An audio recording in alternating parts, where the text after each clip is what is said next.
She came out of the rain like a secret, too small for the size of the fear that shook her. Wet hair clung to her temples.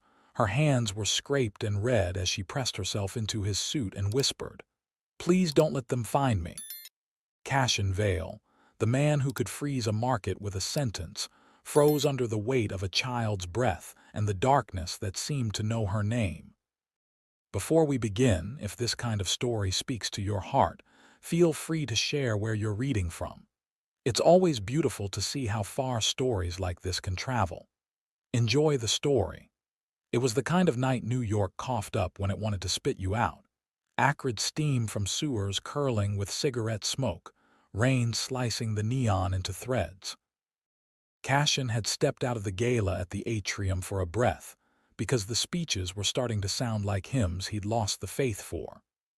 "A future where every child is safe," the host had intoned, and the room had applauded, crystal and gold gleaming with its own righteousness. He'd smiled. He knew the choreography. The little girl came from between two dumpsters at the end of the alley where his car idled, his driver a shadow behind the wheel. He saw just a flicker of pale eyes before she collided with him. There was a sound behind her, footsteps, where there shouldn't have been. He looked down at the girl again and saw a thin locket, a bruise blooming at the edge of her jaw, the raw line where a zipper had bit her skin. He didn't move. It was like his body remembered a rule he'd written in his bones: do not intervene, delegate, sanitize, protect the asset that is you. "Please," she whispered, crystallized panic. "Please don't let them find me." "Sir," the driver's voice cut through from the end of the alley. Cashin tilted his head. Two men had turned the corner into the far mouth of the alley, their shoulders hunched against the rain. They were silhouettes, large, sure of themselves. He had built companies on reading men's strides, their angles of confidence. These men walked like they had orders and the right to execute them. Cashin's jaw flexed. The little girl's shoulders trembled under his hands. Something in him broke its glass casing. "Open the rear," he said quietly to his driver. Then to the girl, "Get in." She hesitated, eyes hunting the lines of his face as if comparing him to a picture she'd memorized under the worst light. She slid into the back corner, making herself smaller than air. He slipped his suit jacket off and tossed it over her, then turned to the two men who had paused under the streetlight. "Problem," one of them said, a too lazy swagger to his voice. Rain dripped from the brim of his cap. "No," Cashin said, matching the man's stare with the soft enunciation that made boardrooms still. "Just a man going home." The driver pulled the car door open behind Cashin. The men's eyes flicked. Cashin stepped into the path between them and the car, not blocking precisely, but making a human question mark of himself. The men studied him a beat too long, rain ticking off the brim of their caps. It registered in one's eyes, the recognition. He knew the face from billboards, magazine covers, Cashin Vale, the first name in the second sentence of a lot of news articles. "We're just looking for a lost kid," the taller one said, disarming smile that didn't go near his eyes. "Dangerous out here. She might have run this way." Cashin held the man's gaze until the smile faltered. "We all get lost sometimes," he said mildly. "Maybe try the avenue." He let the silence stretch until it snapped. The driver, sharp enough to hear layers in a sentence, had the back door swinging shut. The car's locks thumped home like a punctuation mark. "Have a good night, gentlemen," Cashin said, stepped into the car, and cut the alley off behind him with a soft slam. As the car slid into traffic, Cashin sat sideways and lifted the jacket just enough to see the child. She had wedged herself into the corner and threaded her fingers through the seat belt, as if friction alone could tether her. The locket at her throat glimmered dull brass in the dim. Only her eyes moved, the pupils big as marbles under the streetlights. "What's your name?" he asked. He softened his voice. It came out careful, the way you speak over the smallest bones. She swallowed. "Wren." It surprised him, wild and small and stubborn. He leaned back so the space between them didn't swallow her and gave a word like a handshake. "I'm Cashin." Her eyes searched his face again, maybe for a reason not to believe. The driver glanced in the rearview mirror, caught Cashin's look, and adjusted course without a word. He peeled off from the usual route, avoiding the cameras that ringed the plaza like a crown. "Do you want me to call the police?" Cashin asked after a minute. "They'll keep you safe." "No," Ren said, the syllable immediate and sharp. "No police, please. They have friends." He didn't ask who they were. He just let her breath slow, matching his own to it, finding a rhythm as traffic knotted and unspooled around them. Cashin lived on the 46th floor of a building that had a name like a promise, the Astor. He had chosen it because it had sightlines over the river, and because the security system in its walls spoke the language he wrote things in: data, angles, probability. He had a staff who came and went invisibly, a housekeeper who folded his shirts into perfect rectangles, a concierge who ensured no one knocked at his door unless he'd asked them to. Privacy was a product he bought like anything else. "Pull into the service entrance," he said quietly as they approached. The driver did not question him. The elevator to the penthouse required a keycard that only 3 people had: the driver, Cashin, and Naomi Chen, his CFO, who was smarter than his future and twice as hard to lie to. In the private elevator's silvered reflection, Ren looked like a ghost that had remembered its body, small, barefoot, rain-dark hair dripping onto the marble floor. She had a smear of grime on one cheekbone and something like defiance under her fear. He had the absurd urge to take his thumb and wipe the smear away, but he didn't move toward her. Trust, he knew, could bruise easier than skin. The doors opened into the living space. The room unfolded in planes of glass and soft oak, the ridge of the river cutting darkly beyond. A low fire banked in the hearth sent up a quiet light. Ren flinched anyway, a deer at the edge of an open pasture. "It's safe here," he said. "No one gets in unless I let them." He could hear the coldness in his own voice, the practiced assurance of a man who signs off on contingencies. He gentled it. "You're not under a microscope, you can breathe." Her gaze flicked to the walls, to the ceiling. "No cameras." "Not in here," he said. "Not for anyone. If it helps, you can pick a corner without windows. I'll make sure you're not disturbed." Ren nodded, skeptical but too tired to doubt publicly. She hovered near the kitchen island, fingers on the edge like anchors, eyes on the steam rising off the kettle he put on. Cashin moved in a rhythm he rarely used, one he hadn't touched since the blank winter after his divorce. Soup from scratch would take too long. Tea wouldn't.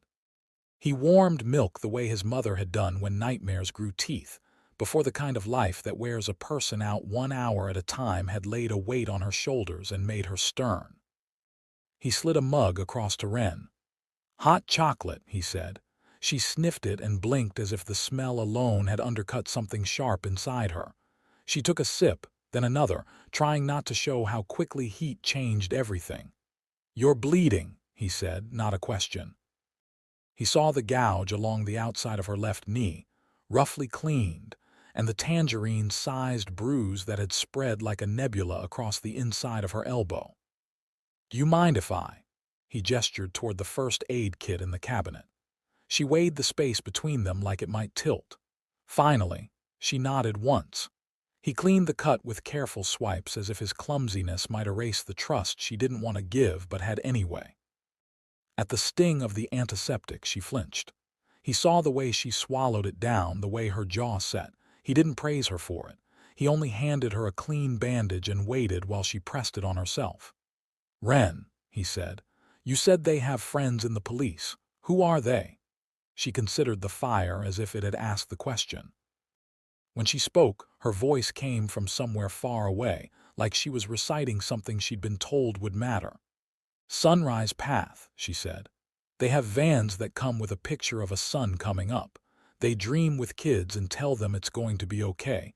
Then some kids don't come back." The words were not elaborate, they landed like ice. Cashin stared at her. He'd hosted a table for Sunrise Path at the gala he'd just left. He'd given them $2 million last year because the numbers had been clean and their pitch had reminded him of why he had pretended to love charity. Their vans hauled hope across the city. That was the copy. They asked me to smile for a picture once, Wren added. She wiped her mouth with the back of her hand, leaving a chocolate comet trailing across her knuckles. My mom said not to. She said pictures can follow you. Where is your mom?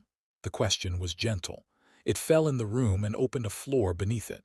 Wren's mouth tilted as if a smile had tried to remember how. She said if she didn't come back to find the man on the billboard with the glass building behind him. She kept her eyes on the locket in her hands, thumb rubbing the metal's edge like rosary beads. I saw you outside the gala. I almost ran, but then I didn't. Cashin swallowed. He remembered the ad, sculpted shot, him in a charcoal suit on the terrace of the Vale Group headquarters, tagline about building safer futures. He had let the marketing team do whatever they needed to do as long as it looked like a promise. He had never expected to be called on it in an alley. On the coffee table, his phone vibrated. He recognized Naomi's name. He answered. I thought you'd be at the gala, she said. Naomi's voice was taut with suspicion and steel. Did you escape early to avoid talking to your father? Something came up, Cashin said. He looked at Wren's small white knuckles and realized the truth was an arrow. There was no safe angle to throw it. I need discreet and fast. Say it, she said, already moving through emails, calendars, security access in her mind the way she did. There's a girl in my apartment. She says people are after her. She said the name Sunrise Path. He heard the sharp intake of Naomi's breath, a sound she almost never made. Oh, Cass, don't say my name like it makes me a hero, he said dryly. I don't know what this is yet. You think your name does anything anymore. It used to get you tables. Now it gets you trouble. Her attempt at levity landed like a bandage without adhesive. Do you want me to call Detective Nayar? Wren's eyes were on him, twin pinpoints of wildlife. No police, she said quickly. Not yet, Cashin told Naomi. I need to know what I'm stepping into. Run anything you can on Sunrise Path's fleet. Vans, plates, dispatch records. Cross-reference with incidents filed at group homes in the last 6 months. Naomi made a low noise. It's 2 a.m. Work loves you more when you keep it late company, he said. Don't flirt with your CFO while you're harboring a child on the 46th floor, she snapped. Then softer. Be careful, Cashin. He ended the call and found that the apartment felt like a held breath. Wren stared into her cup as if the liquid could give answers if she stared long enough. I don't lock doors, she said suddenly. It was not a non sequitur, it was a boundary. If you want me to stay here, don't lock doors. I won't, he said. You can sleep in the study, it doesn't have a lock. She stood small and steady on her bare feet and looked him full in the face. The rain had dried in narrow streaks on her cheeks. You said it's safe here. She wasn't asking. It is, he said. I give you my word. She nodded once as if they had shaken hands. She kept the locket on while she stepped into the study and arranged herself on the couch, as if she had learned how to take up almost no space. He waited outside the open door until her breathing shifted into the shallow rhythm of almost sleep. He took the other couch, not trusting the hours to leave them unasked. Outside, the river moved blackly. Inside, the fire burned down. It was very quiet. Naomi called it dawn with a voice like a dam with holes in it. Don't hang up, she said. I found something and I'm already sorry. Cashin stood in the kitchen, the coffee dripping like an apology into his cup. He glanced at the study. Wren was a still line under the throw blanket. Sunrise Path filed a missing persons report on a boy named Anton the day before yesterday, Naomi said. 10. Group home in Queens. The reporting officer's notes are boilerplate. No follow-up. The van logs for Sunrise show a pickup at that home that day that doesn't match their assigned routes. And, Cashin said, dread threading his voice, and the security on those vans is contracted to Hearthstone Security, she said. Hearthstone is ours, Cass. Silence. Then, no, he said, too flat. We provide cameras, locks, guards. We don't run routes. We don't. They elevated it to Transport Security Consult this quarter. It must have been buried in the quarterly contract renewals. The board loves the revenue. The optics are, we're good. He put his cup down because his hand was not entirely steady. Who on the board pushed it? Naomi hesitated. Your father and Ethan. Ethan Brody, head of security, was the kind of man who had never left the military in the invisible places. He was good at what he did. He had a scar at the hairline where it framed his temple and a spreadsheet for how he slept.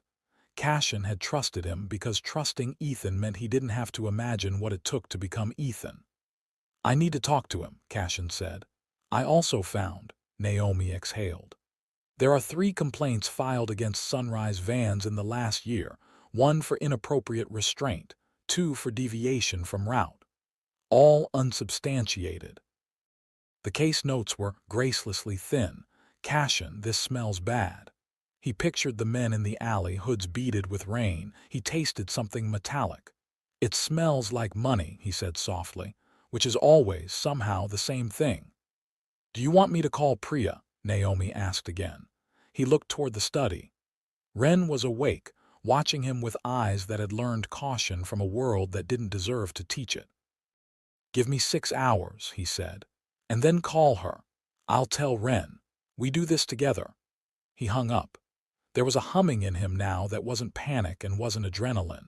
It felt like a machine he hadn't turned on in years whirring up again, the one that handled crises by giving them no room to turn. Through the rest of the morning, the world edged in. He texted Ethan to meet at the office. He sent a message to his father that earned a 3-word response. We'll discuss later. He ignored it. He made scrambled eggs that Ren picked at like she'd forgotten how to taste. He told her where he was going and asked if she was comfortable being alone for 2 hours. She gave the smallest of nods and pulled the blanket tighter around her, as if being invisible required a blanket's help. He left the door open and stepped into the elevator. As it slid down through the floors, he felt something like a brittle anger unfurl against his ribs. He had built this empire on control, numbers that added up, buildings that didn't fall, contracts that read like lullabies for shareholders. If this was true, if children had been hidden inside the lines of his balance sheets, then the sin was structural and it had his signature on it. The Vale Group headquarters towered like an answer he'd given to questions he'd never quite heard. Glass and steel. No visible seams. In the elevator to the executive floor, he watched his reflection lean toward him.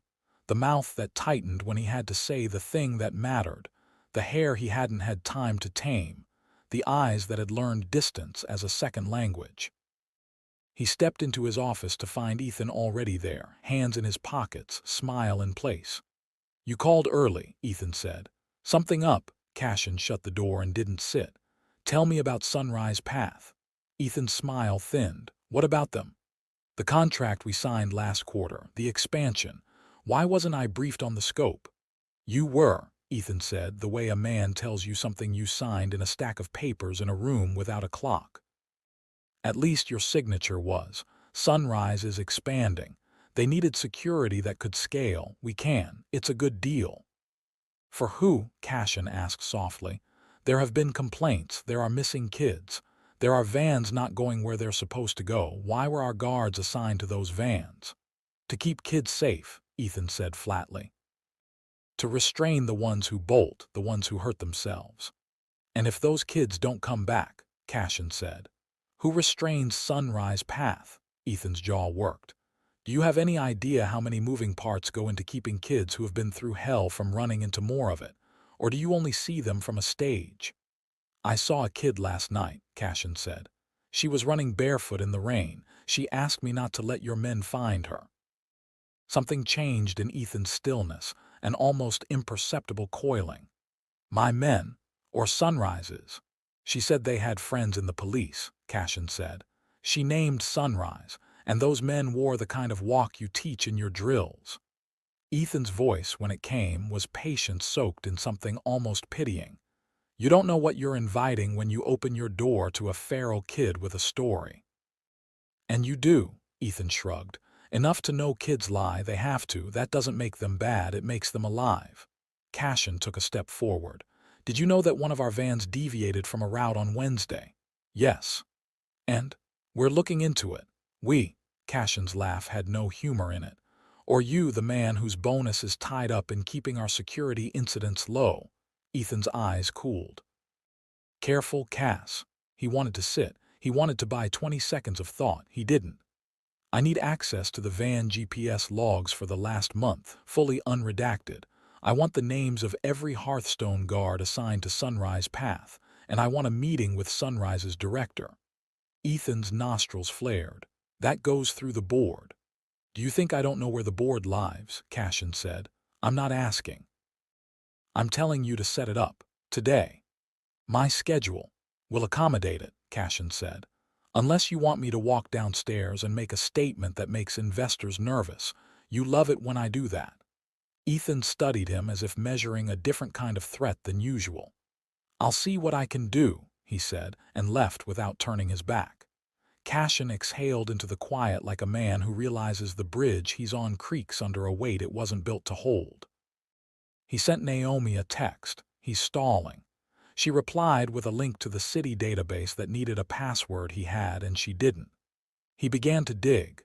An hour into reassembling someone else's convenient truths, his phone buzzed with a message that slid cold under his skin. It was a photo, the view of his building's entrance, time-stamped 15 minutes ago. In the corner of the frame, two men stood with coffee cups and the wrong kind of focus. They were turned away from the security cameras, faces a slope of caps and angles. His phone rang. The concierge. Sir, two gentlemen are waiting in the lobby, the concierge said, voice formal in the way that meant he knew something was off. They asked if you were in. They're requesting access to your floor. No, Cashin said. He was already moving for the door, his mind a bright map of unfurled contingencies. Don't let anyone up. Not even you. I'm coming back. He was in the car before he realized he was breathing shallow. He told the driver to take the service entrance. He pictured Wren standing in his living room with a blanket around her and the locket at her throat. He pictured the men in his lobby taking off their caps and saying the right words to the wrong person.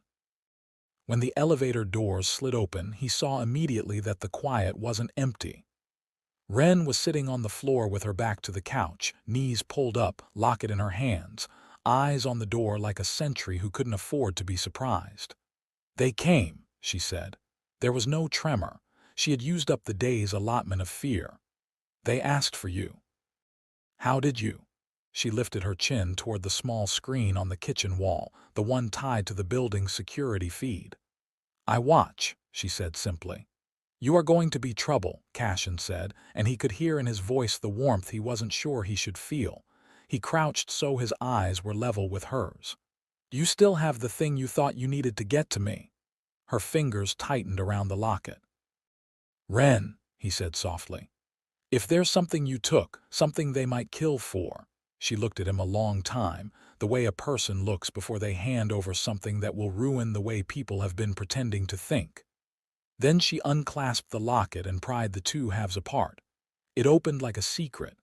Inside, taped into a hollow with surgical care, was a tiny flash drive. My mom said to give this to the man on the billboard, Wren said. She said he would make more people look than anyone else. Cashin took the drive like it might break, like it might open and send a scream into the room.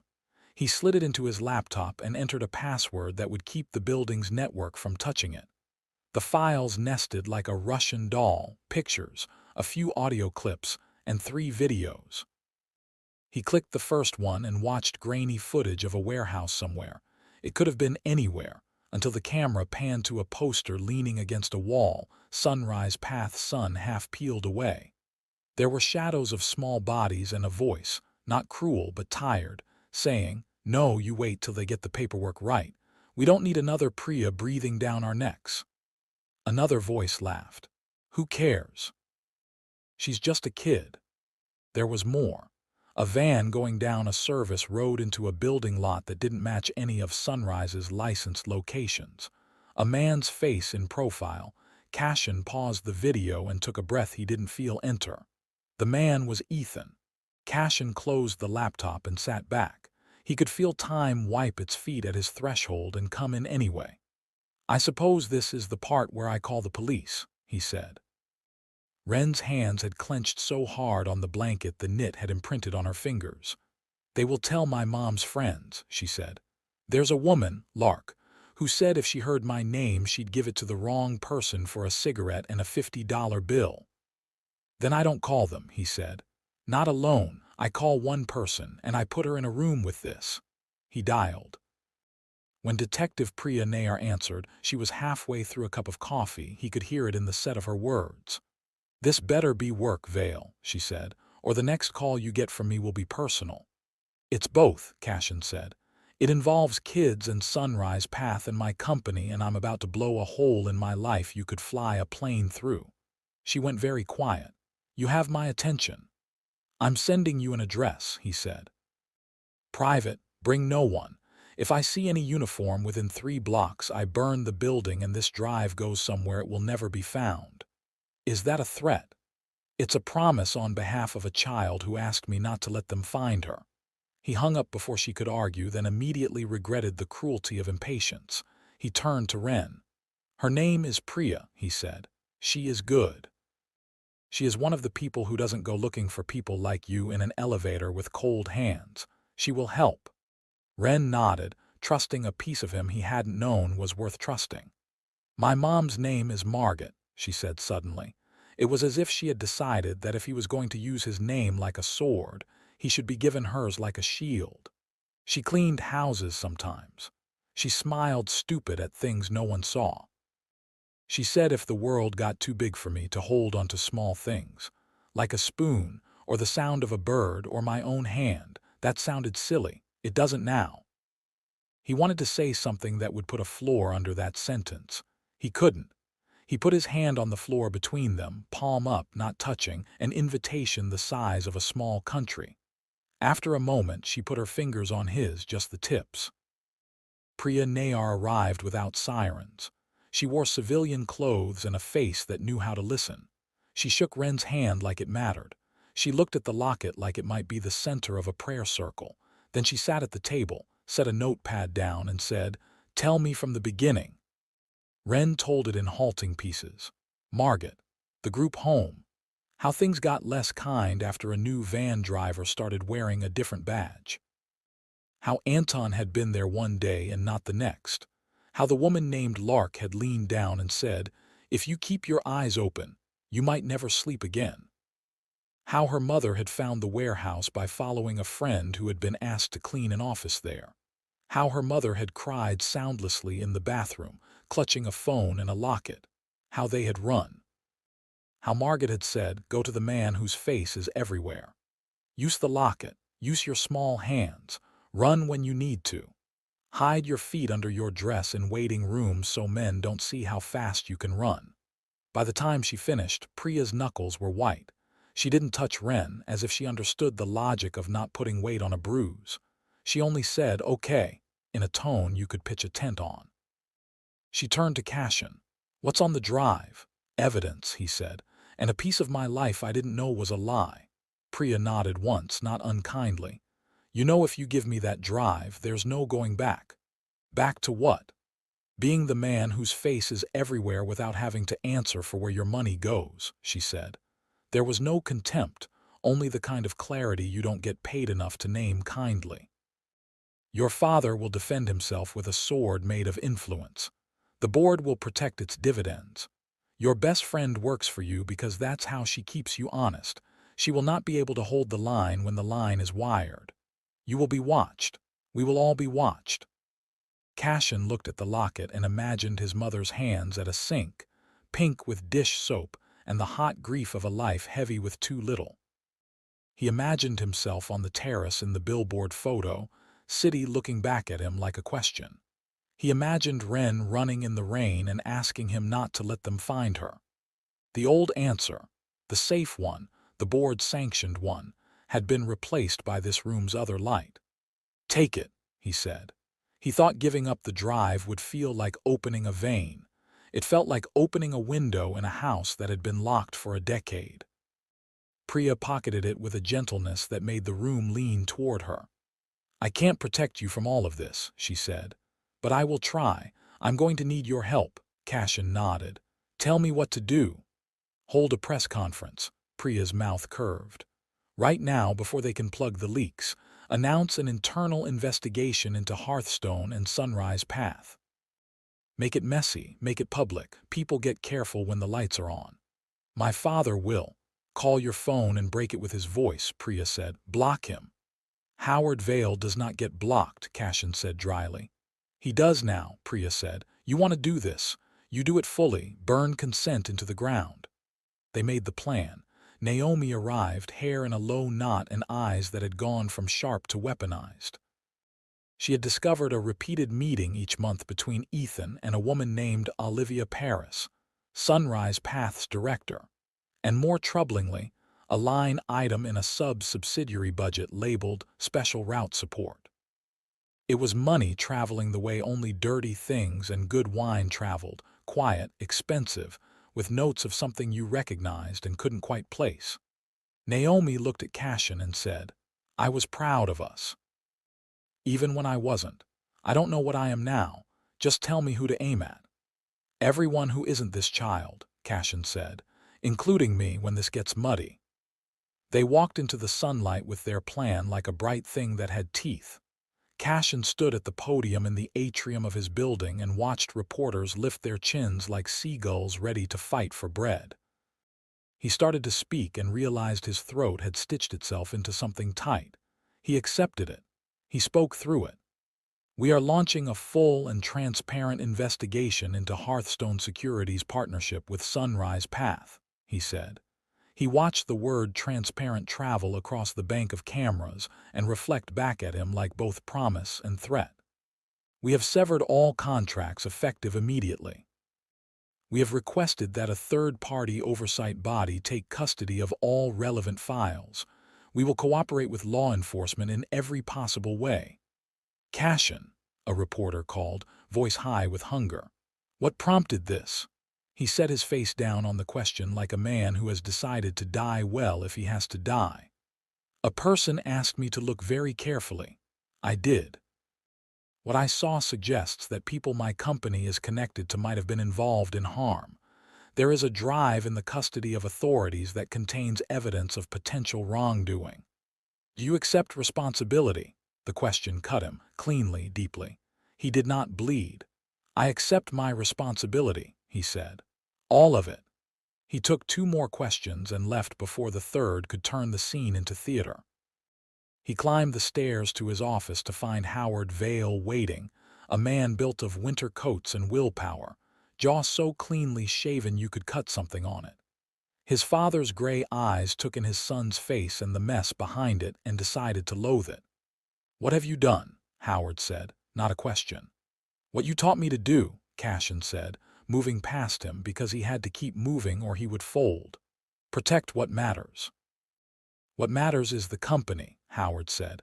We employ 4,000 people. We feed families. We build buildings that don't collapse.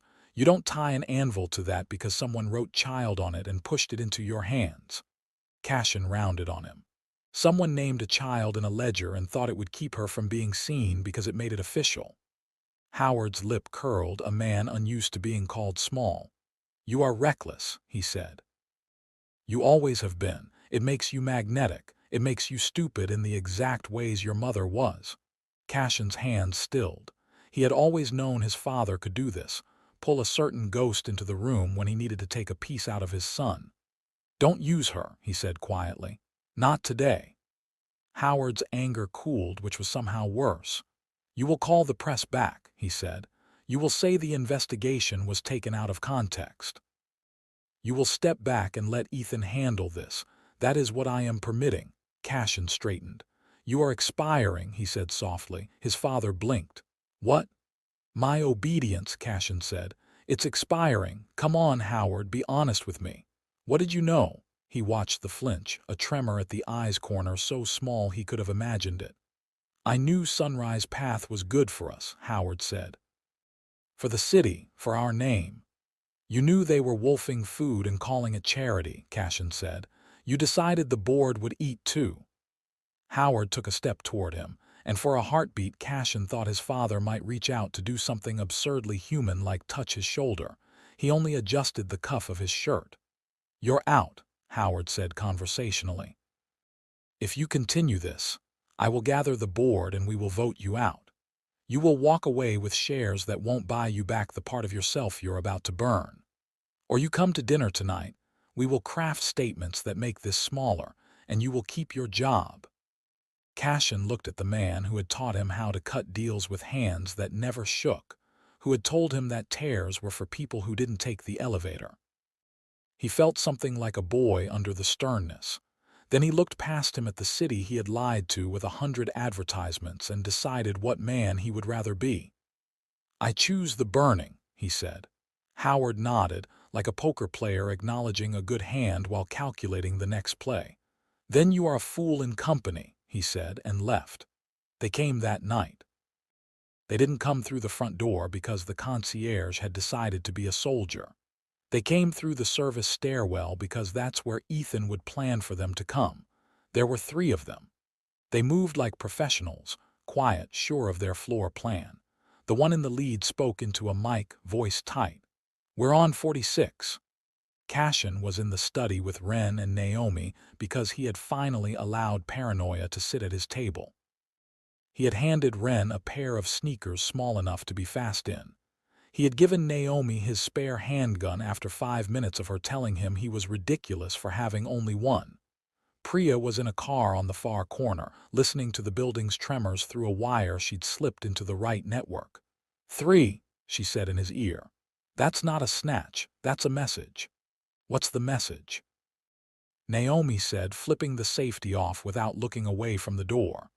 "That they know the layout and they think you'll be afraid," Priya said. "Are you?" "Terrified," Cashin said, and meant it. The room felt like a vein in a temple. His hands wanted to shake. He let them.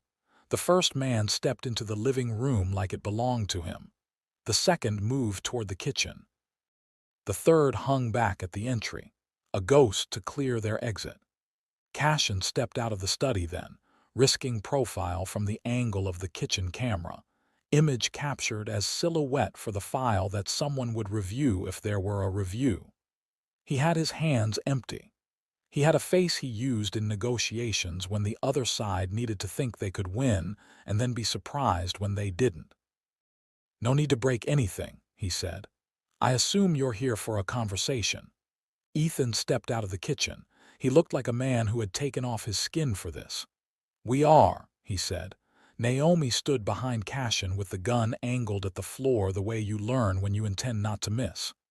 Ren was behind the couch, locket hidden under her shirt, not breathing.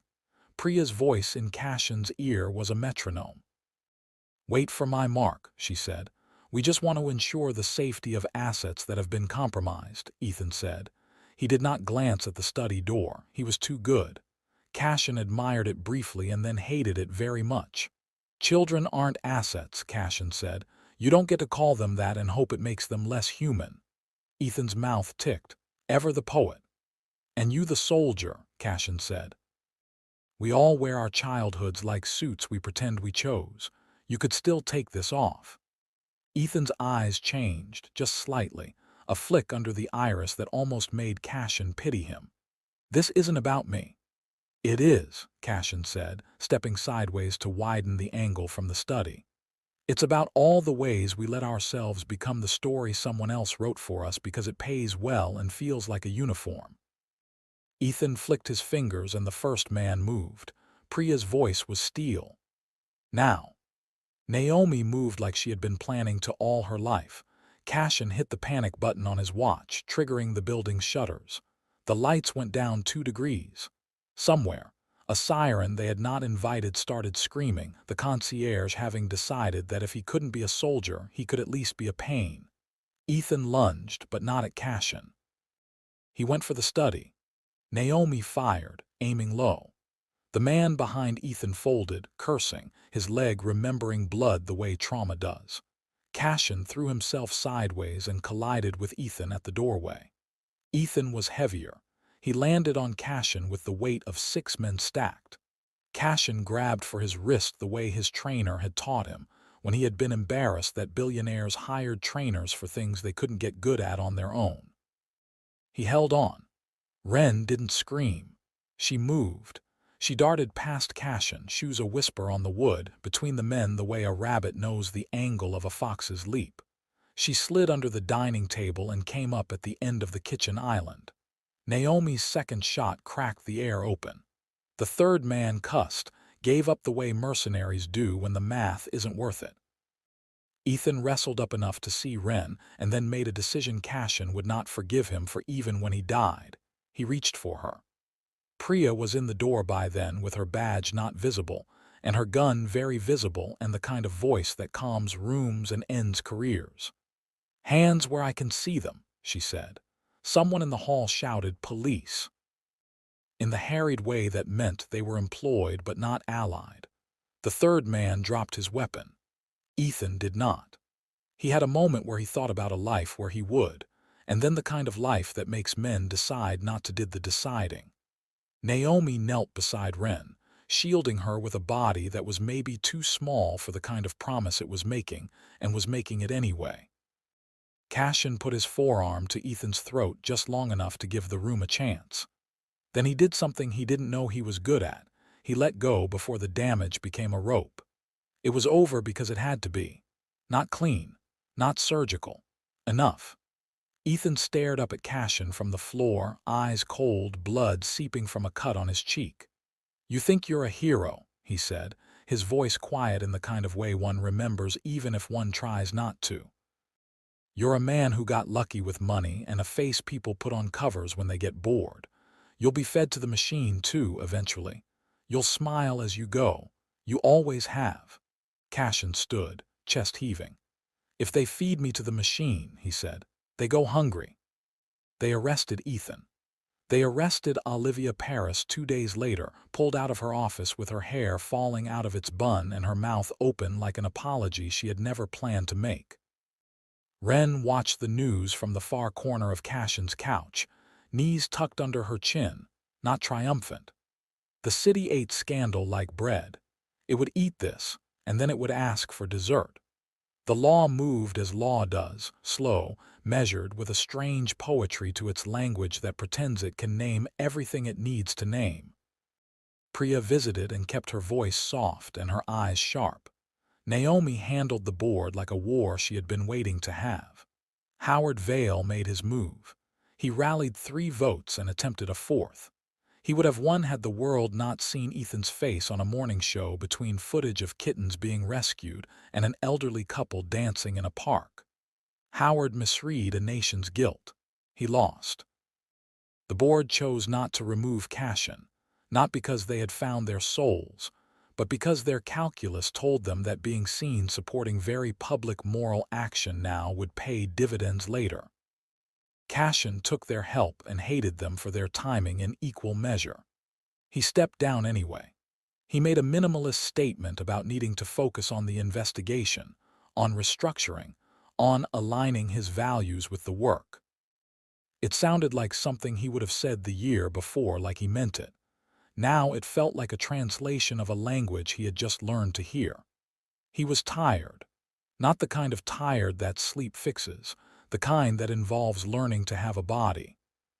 They found Margaret 3 weeks later. It happened not because the system is efficient, but because a woman who cleaned offices downtown recognized Wren's picture on the news and called Priya from a bathroom stall while her supervisor smoked on the loading dock. Margaret was alive. Barely. She was in a room in a building that had been rented under a name that turned out to be the name of a man who had never existed. She had a split on her lip that had scarred, and a way of moving that suggested she had taught herself to become invisible, and then had almost succeeded.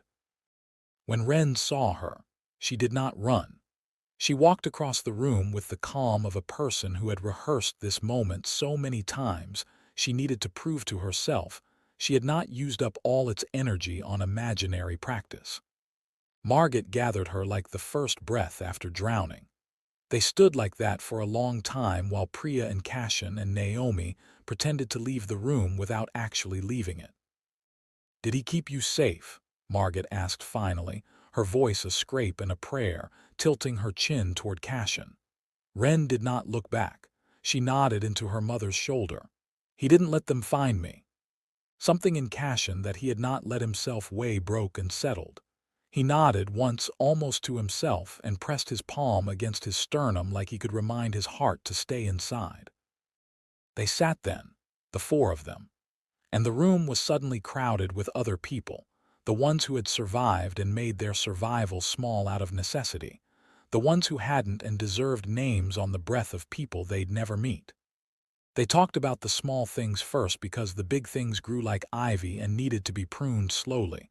What Wren wanted to eat, whether she preferred showers or baths, whether the sneakers fit, whether Margaret felt safe if the door stayed open.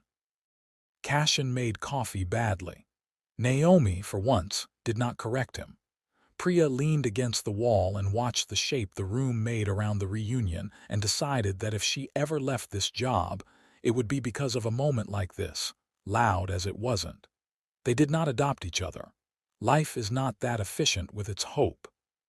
But they became something like kin light, the kind of connection that makes space for the complicated ways love can be so heavy it has to be carried in shifts. Cashin sold his share of Hearthstone security. He took the money and put it into a fund Naomi designed like a clean blade, one that would cut quietly and efficiently.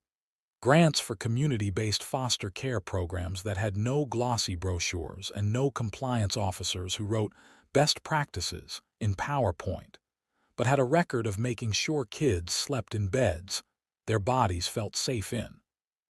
He accepted the lawsuits that came as the exoskeleton of his company jolted against the new shape of itself. He accepted that his father might never forgive him, and discovered that the word forgive can mean to stop asking for something you will never be given and learn to live light in the absence. Wren went back to school in a different borough. She sat in a class where the teacher had a voice like a steady percussion instrument and sneezed when she laughed. She met a girl named Kalisha who told her secrets about constellations and how to make pasta without burning a pan. She saw a therapist who never used the word resilient as if it were a pat on her back and instead said things like, "It is okay if you hate Tuesdays sometimes." She wore the locket without the drive because Margaret had taken to wearing it on her wrist like a bracelet, and Wren liked it there.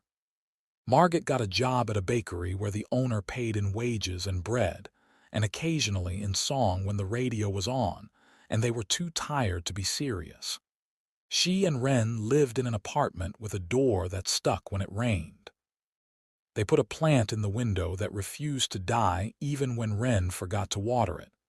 They visited Cashin on Sundays, sometimes, because he made pancakes like a man trying to apologize for all the ways he had been loud without speaking. Howard Vale did not come to see his son. He sent a letter, a real one, on paper thick as guilt. It said he had meant the best and understood nothing and was now too old to pretend he could learn. Cashin put the letter in a drawer and did not call because forgiveness is sometimes a kindness you do to your past by not dragging your present through it. Ethan took a plea deal. He said on the record that he had believed he was protecting the company, the kids, the system. He did not cry. He did not ask for anyone's kindness. He went to prison where his precise days and the men who filled them wrote his new uniform around him. The first time he slept, he dreamed of a van that never took a left turn. He woke up and forgot the dream because it would have broken something he couldn't afford to break in there. Priya got promoted and exhausted and went home on Wednesdays and put on old music and cooked rice with cumin and cinnamon because it makes a house remember it is for living. Naomi took 2 weeks off and went to a cabin without a precise location and then came back sharper, as she had known she would. The city did what cities do. It moved. There were new billboards. Cashin did not put his face on them. He did not let his picture be taken for a long time. He learned how to be in a room without having to be the reason the room made sense. He started running again in the mornings along the river, not like a man being chased, but like a man whose body had learned the shape of itself in its harder days and had decided to like it anyway. A year to the day after the night in the rain, Cashin stood in the doorway of a middle school auditorium that smelled like dust and paper programs. The chairs were filled with parents and a few men like him who had come because someone had asked them nicely. Ren was at the end of a row in a white shirt, hair braided in the messy way that had become fashionable in the last decade. Margaret sat close enough to touch her. Naomi was on Cashin's other side, whispering sarcastic commentary about the principal's choice of tie. Ren walked onto the low stage for the poetry recital. She did not look for him because she did not need to. She knew where he was. She had always known how to locate certain people now without maps. She unfolded a paper and read a poem she had written about small things, the sound of a spoon against a mug, the way cardinal feathers look like somebody took a flame and made it into something with bones, the relief of a door left open a little, the weight of a locket that does not have to hold a secret anymore because it has been made empty on purpose, like a room prepared for a guest. Her voice wavered on one line. Cashin put his hand, not quite steady, on the back of the chair in front of him. He remembered the alley and a girl who smelled like rain and asphalt asking him for something his whole life had failed to teach him how to give. He remembered saying yes without quite saying it. He remembered the way the word please had settled in his chest like a commandment. After they stood in the segregated joy of the lobby, the lemon-yellow cinder-block walls and the proud science fair posters bleeding pride, Margaret hugged her daughter and then, almost shyly, edged toward Cashin. "I got you something," she said. "You don't have to." "I don't have to do a lot of things," she said, and in her smile he saw a field of kindness with a fence around it. "Let me anyway." She handed him a small gift bag. Inside was a key. Attached to the key was a piece of thin metal stamped with a number. "What is it?" he asked. "Locker at the bakery," she said. "You can open it any time. There's bread there. Fresh, usually. Sometimes not. It's for you. For whenever you forget to eat because you're busy saving a world that doesn't know you're tired." He felt his throat tighten in a way he had got used to managing and sometimes choosing not to. He put the key in his coat pocket like a talisman. Ren stood beside them and leaned against his arm for a second without looking at him, as if her body had made up its mind before her mind could decide if it was okay. "You kept your promise," she said softly. "They didn't find me." "I said I would," he said, surprising himself with the way relief and pain can make the same shape in a sentence. "You taught me how." "Do you know what to do next?" she asked, serious in the way children ask questions that might save you. "I think so," he said. "I think I talk less and listen more. I think I give away more than I keep. I think I keep my doors unlocked where I can. And I think I learn all the things people like me should have learned before we were given anything." She made a face like maybe she didn't like the specific way he had said that, and then laughed because he had sounded like a teacher she didn't like. "Also," she said, "you could cook better." "Brutal," he said. "Thank you." They stood like that until the crowd thinned out and the janitor began to stack chairs in that quiet way that means the night is over whether or not you've finished your conversations. Cashin walked out into the early dark with Naomi's elbow looped through his, and the sense that the street had become something else, not just a path between buildings, but a place with edges that could hold you if you tripped. Later, at home in a kitchen that had once been a fortress and was now simply a room with a sink in it, Cashin took the locket out of the drawer where he kept the letter from his father. He turned it over in his hands. It had the marks of being worn, the tiny scratches that make metal honest. He placed it back gently. He did not need a relic. He needed to remember that sometimes a small piece of metal can hold a weight that feels like a world and then, one day, not have to. He poured hot water over tea leaves that had been recommended by someone who said he needed a hobby. He stood at the window and watched the city. He tried to count how many doors there were in the building across from his own, and then gave up because he liked the idea that there were more than he could hold in his head. On the counter, his phone buzzed. "A message from Priya, lecture tomorrow. Will you come? It's about the limits of the system and how to push them without breaking yourself." He replied, I'm learning." She sent back a smile that did not show up on the screen, only in the way his chest felt a little wider. He thought about his father. He thought about Ethan, skull bowed to a cement table. He thought about Naomi as a compass and Margaret as a person who remembered where the ground was. He thought about Wren. He thought about the first thing she had said to him, and how he had stopped moving for a second because fear had filled the room. He thought about what he had done next. He had said yes to someone who couldn't afford him saying no. He had set a match to a part of himself that had been too cold to live with. He had watched it burn and had discovered that some kinds of ashes make very good soil. On his terrace, the night moved. A breeze made the candle flame on the table lean and return. He stepped out into it. He didn't check the locks. He didn't set the alarm with the higher setting.